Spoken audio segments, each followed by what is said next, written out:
Belarus में रहने के और सेटल होने के क्या क्या तरीके हो सकते हैं। आप सभी साथियों ने मुझसे सवाल पूछा कि मैं बेलारूस के बारे में बड़ी अच्छी बातें करते हैं और मैं वहाँ आकर के रहना चाहता हूँ, मैं कैसे रहूँ, है ना। तो हालांकि पुराने जितने साथी उन सभी को पता है, पर जो लोग नए हैं उनको मैं बता दूं क्या बेलारूस में रहने के क्या तरीके हो सकते हैं। दोस्तों, आप सभी का हार्दिक स्वागत है। मैं हूं आपका साथी, आपका दोस्त। मेरा नाम है प्रियांशु झा।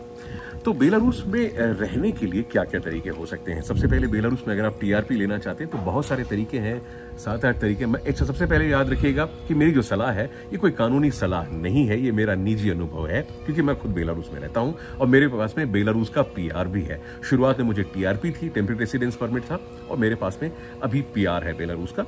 तो बेलारूस में रहने के लिए क्या क्या चीजें की जा सकती हैं। मैंने तारीफ तो बहुत सारी की, तो आप जो मेरी जो सलाह है उसको अपने जीवन में उतारने से पहले अपनी जिम्मेदारी से उतारिएगा और खुद सोच समझ के उतारिएगा। ये मेरा अनुभव है, आपके लिए अनुभव अलग भी हो सकता है। बेलारूस में रहने के कई सारे तरीके हैं, जिसमें पॉपुलर तरीका ये है कि एक तो बेलारूस में टीआरपी और पीआर 2 प्रकार के तरीके होते हैं, मतलब टेम्परेरी रेसिडेंस परमिट और परमानेंट रेसिडेंसी। परमानेंट रेसिडेंसी पाने के 2 तरीके हो सकते हैं, है ना। बहुत सारे तरीकों में से एक है, अगर आप बेलारूस में कोई विवाह कर लेते हैं तो आपको तत्काल पीआर मिल जाता है, जैसे कि हमारे पॉपुलर यूट्यूबर मिथिलेश भाई को मिला। उन्होंने शादी की, असली शादी होनी चाहिए, नकली नहीं होनी चाहिए, जैसे उनकी असली है, उनके बच्चे हैं। तो अगर आप बेलारूस में अगर आप कोई विवाह कर लेते हैं, यानी आपका कोई डायरेक्ट रिलेशन, जो इमीडिएट रिलेशन है बेलारूस में, तो आपको वो पीआर की पात्रता देता है। दूसरा ये है कि अगर आप बेलारूस में इन्वेस्टमेंट के बेस में पीआर लेना चाहते हैं तो लगभग 1.5 लाख यूरो के आसपास होती है। वो बाज में होता है, कन्वर्ट करने पे लगभग इतना हो रहा है, प्लस माइनस कर लीजिएगा। उतना पैसा अगर आप किसी व्यापार में इन्वेस्ट करते हैं तो भी डायरेक्ट पीआर के आप अधिकारी होते हैं। या फिर आपको एकदम एक्स्ट्रा ऑर्डिनरी साइंटिस्ट हैं या खिलाड़ी हैं तो भी मिलता है, वो एक्स्ट्रा ऑर्डिनरी केस है, वो सरकार विशेष जो है वो निर्णय करती है। तो ये पीआर के तरीके हैं। और तीसरा तरीका है कि किसी भी प्रकार की टीआरपी पे अगर आप 5 साल बेलारूस में रह लेते हैं तो भी आपको पीआर मिल जाता है।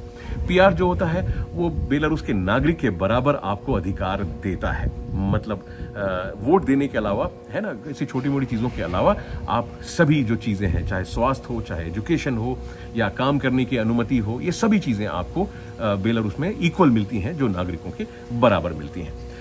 तो ये तो पीआर का तरीका हो गया। मगर अगर आप टीआरपी लेना चाहते हैं, मतलब टेम्परेरी रेसिडेंस परमिट, तो क्या तरीके हैं। बहुत सारे तरीके हैं, जिसमें से सबसे आसान तरीके जो मैं समझता हूं, जो उसको मैंने भी अपनाया, एक तो होता है आप अपने व्यापार के थ्रू, मतलब आप कोई भी बिजनेस शुरू करें बेलारूस में, जिस बिजनेस के थ्रू आप बेलारूस में टीआरपी ले सकते हैं, है ना। मतलब आप एक बिजनेस शुरू करें, एक अपनी कंपनी बनाएं, लेकिन खाली कंपनी से टीआरपी मत लें गल्फ कंट्रीज की तरह। क्योंकि बेलारूस में कंपनी बेचने का कल्चर नहीं है।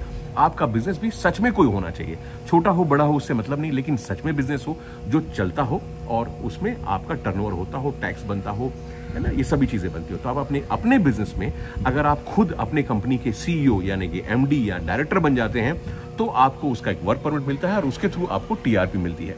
बेलारूस में जो टीआरपी होती है वो अधिकतम 1 साल की होती है और हर साल उसको रिन्यू करना होता है। और रिन्यू करते वक्त जिस पर्पस के लिए आपने लिया था वो पर्पस आपका वैलिड होना चाहिए। जैसे आपने बिजनेस लिया है तो बिजनेस चलता हुआ हो, आपने और भी दूसरे तरीके वो हो, तो 1 साल की आपकी जो है वो टीआरपी वो आपको मिलती है। तो एक तो बिजनेस के थ्रू आप ले सकते हैं।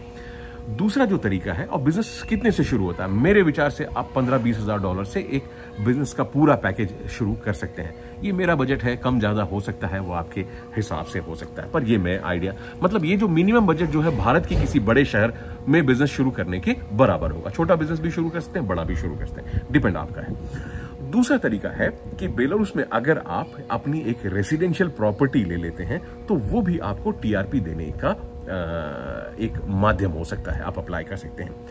अब रेसिडेंशियल प्रॉपर्टी की अभी तक तो कोई ऐसी कीमत बेलारूस ने मिनिमम नहीं लगाई है, लेकिन मेरा जो अंदाजा है आप 15-20 हजार डॉलर के आसपास में। लेकिन याद रखिएगा वो रेसिडेंशियल प्रॉपर्टी लिवेबल होनी चाहिए, उसमें सभी सुविधाएं होनी चाहिए, सभी मौसम में रहने के लिए, मतलब ठंड के मौसम में, क्योंकि ठंड में यहाँ पे माइनस में टेम्परेचर चला जाता है ना, और गर्मी के लिए भी, और पीने का पानी हो, सोने की जगह हो, खाना खाने की जगह हो, मतलब पूरी सुविधाएं उस घर में होनी चाहिए। तो ऐसा मकान मेरे हिसाब से अगर आप मिन्स्क शहर में लेंगे तो 1 रूम किचन या स्टूडियो अपार्टमेंट आपको 45-50 हजार से नीचे नहीं मिलेगा। अगर मीन्स के आसपास भी सभी कुछ महंगा है, लेकिन अगर आप मीन्स से 1.5-2 घंटे की दूरी पे जाएंगे तो दूसरे शहरों में या छोटे टाउन्स में आपको ये कीमतें कम हो सकती हैं। मुझे लगता है कि 15-20 हज़ार डॉलर में भी आप कोई अपार्टमेंट ले सकते हैं जिसमें सभी सुविधाएं हो, जिसमें आप सुकून से पूरे महीने ठंड में भी माइनस में भी रह सकते हैं, क्योंकि यहाँ जो अपार्टमेंट होते हैं वो सेंट्रली हीटेड होते हैं और वहाँ पे ठंड की कोई तकलीफ, अंदर मकान के अंदर में आप बिल्कुल बनियान पहन के घूम सकते हैं, बाहर चाहे -20 क्यों ना हो। तो वो एक चीज है। तो आपके पास 2 तरीके हैं जो सबसे पॉपुलर है, ऐसे बहुत सारे तरीके हैं, आप बहुत सारे अलग अलग बना सकते हैं। तो 2 तरीके बड़े पॉपुलर हैं, या तो अपना व्यापार शुरू कर लीजिए कम बजट से, तो भी आप बेलारूस का टीआरपी अप्लाई कर सकते हैं, या एक प्रॉपर्टी ले लीजिए, मीन्स में ले लीजिए, किसी शहर में ले लीजिए, किसी गांव में ले लीजिए, लेकिन वो लीवेबल हो। तो ये दोनों चीजें जो है वो आपको बेलारूस में टीआरपी अप्लाई करने की अनुमति देती हैं। अगर आपको इस विषय में किसी मदद की जरूरत है तो आप मुझे व्हाट्सएप में नीचे लिख सकते हैं, और मुझसे सवाल पूछने के लिए आपको कोई पैसे देने की जरूरत नहीं है। अब इसके अलावा कई मेरे साथी युवा वर्ग मुझसे पूछता है कि क्या बेलारूस में हम जॉब कर सकते हैं। देखिए, मैं निजी तौर पे बेलारूस में नौकरी करने की सलाह आपको नहीं दूंगा। उसका कारण है कि बेलारूस में जो सैलरीज हैं, वो मिनिमम सैलरी वो बहुत ज्यादा नहीं है।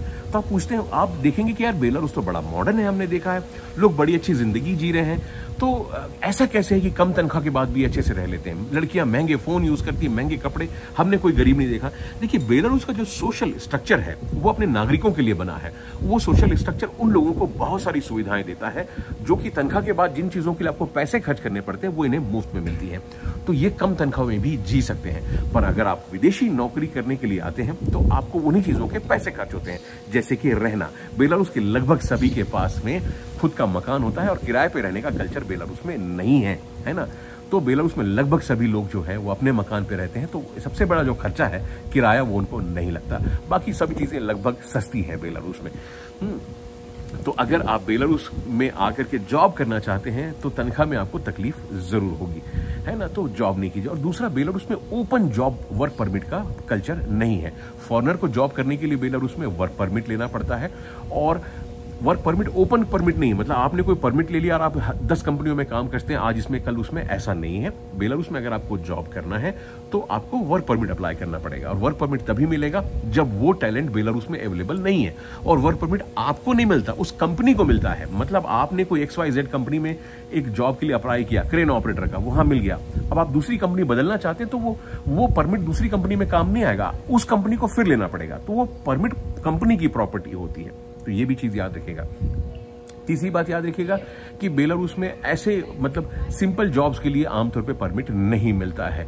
सिर्फ अगर कोई स्पेशल टैलेंट वाला कोई जॉब हो तो उसमें परमिट मिलता है। हाँ, लेकिन अगर आपको जॉब मिल रहा है तो आप ये बड़े पैसे खर्च करने से बच जाते हैं, और बेलारूस में 1 साल रहने के बाद बहुत सारे रास्ते आपके खुल जाते हैं। तो अगर आपको कभी कोई ऐसा मौका मिलता है और आपको कोई नौकरी मिलती है, तनख्वाह कम भी मिल रही है, तो मैं अगर आपकी जगह होता तो मैं उस अपॉर्चुनिटी को अडॉप्ट कर लेता, क्योंकि ऐसे तो कागज बनाने में 5-10 हज़ार डॉलर खर्च हो जाते हैं लोगों के, है ना।